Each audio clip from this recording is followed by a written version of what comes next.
அனைவருக்கும் வணக்கம். இன்றைய பாடத்திட்டம் தமிழர் நாட்டு விளையாட்டுக்கள் அப்படிங்கிற தலைப்புல பார்க்க போறோம்.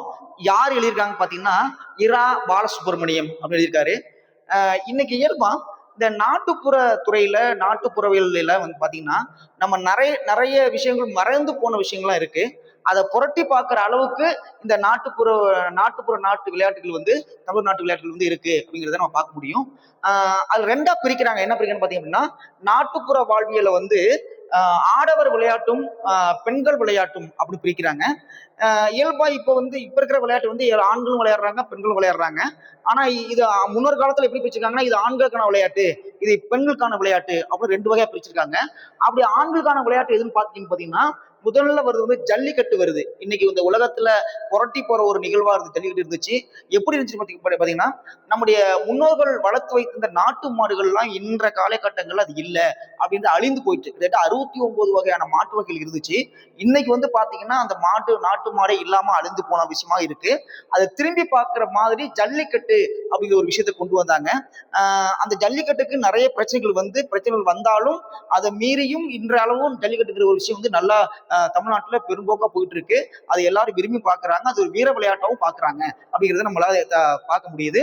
ரெண்டாவது வந்து பாத்தீங்கன்னா ஏறு தழுவுதல். இந்த ஏறு தழுவுதல் அப்படிங்கிறது வந்து பாத்தீங்க அப்படின்னா முன்னொரு காலத்துல ஏறு தழுவுதல் எப்படி இருந்துச்சு அப்படின்னா 2 மாடு கட்டிக்குவாங்க. 2 மாடு கட்டி சகதியில வந்து விடுவாங்க. அது பின்னாடி வந்து நம்முடைய வீரர்கள்லாம் ஓடி போய் அந்த மாட்டை பிடிப்பாங்க. அப்படிதான் இருந்துச்சு. அது மாபெரும் வீர விளையாட்டா நம்ம தமிழ்நாட்டுல காணப்பட்டுச்சு. இப்போ அது வந்து குறைந்துட்டு வந்துட்டு இருக்கு, ரொம்ப குறைவா இருக்கு. அதை திரும்ப மீட்டுருவாக்கம் பண்ணணும் அப்படின்னா இத மாதிரி நாட்டுப்புறவியல் துறையில இருந்து நம்ம பார்த்தோம்னா நம்ம அதை மீட்டுருவாக்கம் பண்றதுக்கான வாய்ப்பு இருக்கு அப்படிங்கறத நம்மளால பார்க்க முடியுது. அடுத்து பாத்தீங்கன்னா சிலம்பம். உங்களுக்கு இயல்பா தெரியும் சிலம்பம்ங்கிறது இப்பவும் வழக்கத்துல இருக்கு, அப்பவும் இருந்துச்சு. ஆனா இப்ப இருக்கிற சிலம்பம் வேற, அப்ப இருந்த சிலம்பம் வேற. அப்போ உடல் கட்டுக்கோப்போடையும் மன தெளிவோடையும் அந்த சிலம்பத்தை வந்து பண்ணாங்க. இப்ப அந்த உடல் கட்டுப்பாடு இல்லாமையும் மன அழுத்தத்தோடும் இந்த சிலம்பம் காணப்படுது. இருந்தாலும் அந்த உயிரோட்டத்தோடு இந்த சிலம்பம் வந்து காணப்படுதுங்கிறத நம்மளால பார்க்க முடியுது. இப்ப சிறுவர்கள் முதல் பெரியவர்கள் வரை சிலம்பம் வந்து ஆடுறாங்க. ஒரு சிலம்பம்ங்கிறது வீரத்தோ மட்டும் இல்லாம தற்காப்புக்காகவும் பயன்படுற மாதிரி இந்த சிலம்பம் காணப்படுது. இன்னைக்கு சிறு குழந்தையில இருந்து பெரியவர்கள் வரைக்கும் இந்த சிலம்பத்தை வந்து பயன்படுத்துறாங்க, நல்லா விளையாடுறாங்க. அதை நம்ம பார்க்க முடியுது. இது எங்கெல்லாம் இப்ப பார்க்க முடியும்னு பாத்தீங்கன்னா எங்கேயாவது கல்லூரிகளிலோ அல்லது பள்ளிகளிலோ விளையாட்டுகளாக வைக்கிறாங்க. அந்த விளையாட்டை வந்து அவங்க வந்து சிறப்புற வந்து செய்யற மாதிரி காணப்படுது.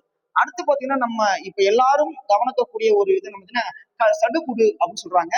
இப்ப சடுகுடுங்கிறது வந்து கபடியா மாறி இருக்கு. அதாவது முன்னொரு காலத்துல வந்து தமிழகத்திலேயோ அல்லது கிராமப்புறங்களோ எப்படி விளையாடுங்கன்னா வயக்காட்டிலையும் மண் இடத்துலையும் வந்து கபடி விளையாடுவாங்க. அந்த கபடி வந்து எப்படி விளையாடுவாங்கன்னா மூச்சு அடக்கி அதை சடுகுடு அப்படின்னு பாடுவாங்க. இன்னைக்கு கபடின்னு பாடிட்டு இருக்காங்க.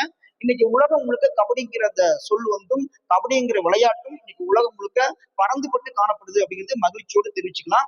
அடுத்து பாத்தீங்கன்னா இளவட்டக்கல் அப்படின்னு சொல்லுவாங்க. இந்த இளவட்டக்கல் அப்படிங்கிறது என்ன பாத்தீங்கன்னா ஒரு பெரிய வெயிட்டா இருக்கும். அந்த கல்லை தூக்கி தோல் மேல சாய்த்து அந்த பக்கம் போடுவது வந்து இளவட்டக்கல். சரி, இந்த விளையாட்டு எதுக்கு வச்சாங்க அப்படின்னா ஒரு ஆண் மகன் வீரத்தோடு இருக்கிறானா இல்லையா அப்படின்னு தெரிஞ்சுக்கிற மாதிரியும், அப்படி வீரத்தோடு இருந்தா தன் மகளை அவளுக்கு கல்யாணம் கொடுக்கலாம் அப்படிங்கிற ஒரு வழக்கத்தையும் இப்ப வச்சிருக்காங்க. அதனாலதான் இந்த இளவட்டுக்கள் அப்படிங்கிற ஒரு இது வச்சிருக்காங்க, அந்த விளையாட்டாவும் வச்சிருக்காங்க அப்படிங்கிறத இந்த கட்டுரை மூலமாகவும் இந்த விளையாட்டுகள் மூலமாகவும் நம்மளால பார்க்க முடியுது. அடுத்தது ஓட்டம். இந்த ஓட்டம் என்பது உங்களுக்கு இயல்பாவே தெரியும். ஓட்டம் என்பது ஆண்களும் பெண்களும் சேர்ந்து ஓடுவதாக காணப்படுது. ஆனா முன்னொரு காலத்துல ஓட்டம் என்பது ஆண்கள் மட்டுமே ஓடி இருக்காங்க அப்படிங்கிறத இந்த கட்டுரை வாயிலாக நம்மளால அறிய முடியுது. அந்த ஓட்டம் என்பது என்ன அப்படின்னா மூச்சை இறைச்சி அல்லது மூச்சை அடக்கி ஓடுவதாக சொல்லப்படுவது. அது ஓட்டம் காண முடிகிறது. அடுத்து உரிப்பானை விளையாட்டு. உங்களுக்கு தெரியும் இன்னைக்கு வந்து சிறப்புற காணப்படுவது உரிப்பானை விளையாட்டு. இப்ப உரி அடித்தல் அப்படின்னு சொல்றாங்க. அந்த உரி அடித்தல் என்பது வந்து மேல 2 கயிறு கட்டி பானை தொங்க விடுவாங்க. அதை வந்து கம்பால் அடித்து அதுல வரக்கூடிய வண்ணப்பொடிகள் தண்ணியினால மேல ஊத்தும். அப்படி அந்த பானையை அடிச்சு குடிச்சிட்டாங்கன்னா அவங்க வந்து வின் பண்ணிட்டாங்க, அதை ஜெயிச்சுட்டாங்க அப்படிங்கிற பொருளை வந்து உணர்த்துவதாக அந்த உரிப்பானை விளையாட்டு நம்ம தமிழகத்துல காணப்படுது.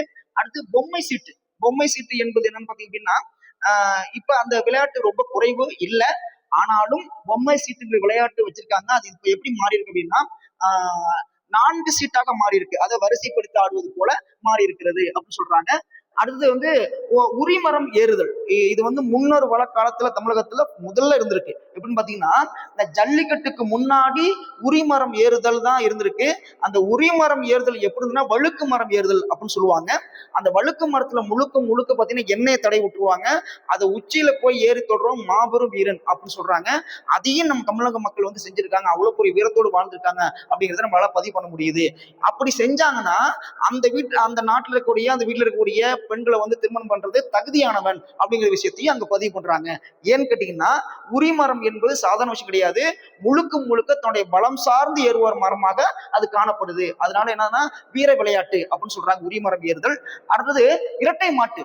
இதுவும் அப்படிதான். இப்போ நம்ம தமிழக வழக்கத்துல எது இருக்குன்னு பாத்தீங்கன்னா இரட்டை மாடு இருக்கு. அதான் சொல்லுவாங்க இல்லையா, சலகை கட்டி 2 மாடம் வண்டி பூட்டி ரோட்ல ஓட விடுவாங்க இல்லையா, ஜர்க்கலா அடிப்பாங்க. அதுக்கு வேறு பெயரும் உண்டு. அத மாதிரி ஓடக்கூடியதான் இரட்டை மாட்டு. ஆனா முன்னொரு காலத்துல எப்படி இருந்துச்சுன்னா, சகதியில என்ன பண்ணுவாங்கன்னா 2 மாடை கட்டி விட்டுருவாங்க. அது பின்னாடி ஓடி போய் அதை பிடிச்சி நிக்கிறதா இரட்டை மாட்டு விளையாட்டு அப்படின்னு சொல்றாங்க. அடுத்து வந்து பந்தயம். உங்களுக்கு தெரியும், பந்தயம் என்பது ஒருவருக்கு ஒருவர் முந்தி போல செல்வது, முந்தியும் பிந்தியும் சென்ற போது பந்தயம் ஏற்படுது. அந்த பந்தய விளையாட்டு அப்படின்னு சொல்றாங்க. இப்படி தமிழர் விளையாட்டை ஆண்கள் விளையாட்டாக நமக்கு பிரிச்சிருக்காங்க. இவ்வளவு விளையாட்டு இருக்கு. இவ்வளவு விளையாட்டும் இப்போதும் வழக்கத்துல இருக்கு. ஆனா வழக்கத்துல இருக்கிறது எப்படி இருக்குன்னா, அது மாறி தழுவி இருக்கிறது. அதை மீட்டுருவாக்கம் பண்ணணும் அப்படின்னா நம்ம என்ன பார்க்கணும்னா, தமிழர் நாட்டு விளையாட்டுகளை திரும்ப புரட்டி பார்க்கணும். புரட்டி பார்த்தோம்னா திரும்ப மீட்டுருவாக்கம் பண்ணலாம் அப்படிங்கிறது நம்முடைய கருத்தாக அமையுது. நன்றி.